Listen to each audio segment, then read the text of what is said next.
the ground. 1-0 up, fantastic. And then you got another opportunity. I think there's ball to Daniel Munoz. I think it was by Daichi Kamada, right?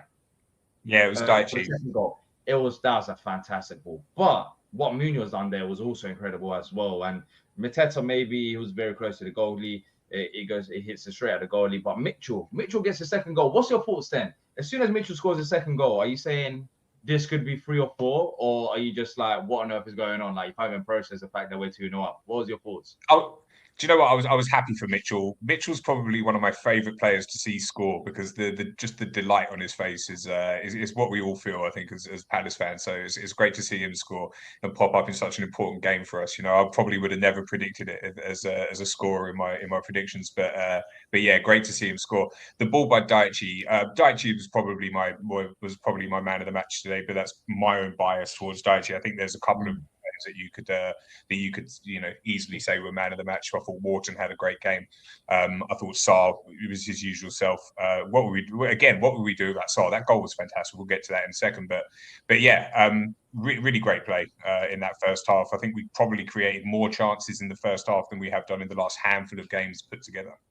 Yeah, as well. But I can't look past Kamada. Like Kamada was the guy who put that ball onto Munoz for the second goal. He put in that killer ball onto Sarr's head, who rose like a phoenix to put the ball in the back of the net. Kamada was fantastic for me today. Yeah, he had 88% passing accuracy, made 38 out of 43 passes. And yeah, I thought he had 1 assist as well.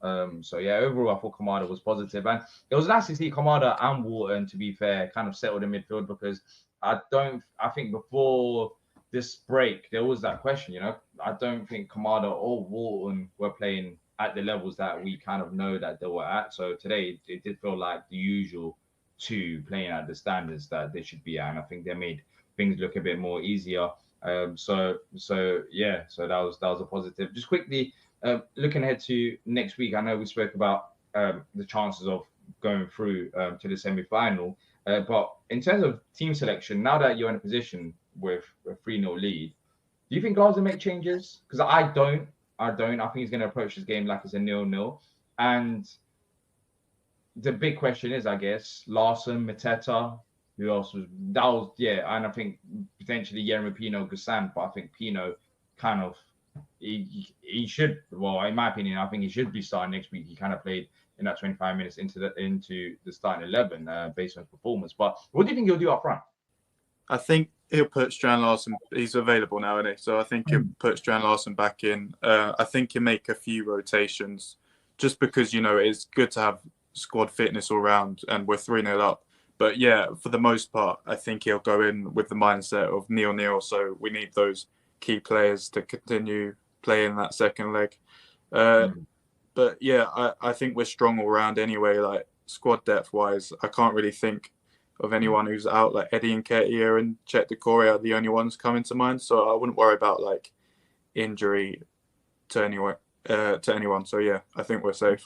Yeah, and I think the biggest thing is whoever starts, I don't think anyone would be particularly like furious or upset about it. It's good to have these options, and I said that in the preview as well. Like people talk about Pino should start, Gussan should start. Well, this is a good thing. Like Gussan started today, Yeremy Pino came off the bench, and we can see the impact that he's had. Whereas before, we would have players coming off the bench, and you see the quality drastically dropping, and we had players for the sake of literally having players on the bench rather than actually having players that could have a positive impact. So whether that's Mateta, whether that's Larson, there will be someone you can come off the bench and have an impact. If Mateta start, that'll be Larson. Who's going to be really upset of Larson coming off the bench or Mateta coming off the bench. So we're in a good position. Let's just hope, fingers crossed, that we stay fully fit from here till the end of the season. But Nat, always a pleasure talking to you. Hopefully catch up with you on Sunday. Thank you. Take care. Who won the poll? The poll is very tight. Damn, no one's won it. It's Munoz and Kamada. It's a draw. So let's decide. So spam 3 or 4. Who do you That's think a good draw, I think. Out of the match. Yeah, let's see. There should be a winner. Let's end it on a winner. It's only right. We want 3-0 today, so someone needs to be a winner. If anyone type 4 in the chat, people. Type 4. Yeah, 4 or 3. That's it. we'll wait for 1 second. We'll see. Right now, it seems like Kamada might be the winner, but yeah, Munoz was a threat down the right hand side as well, so I'm not surprised about that. But it's nice to see Kamada back at the levels. Yeah, Kamada's won it. Everyone typed 4, and now it makes it look like it wasn't even a battle.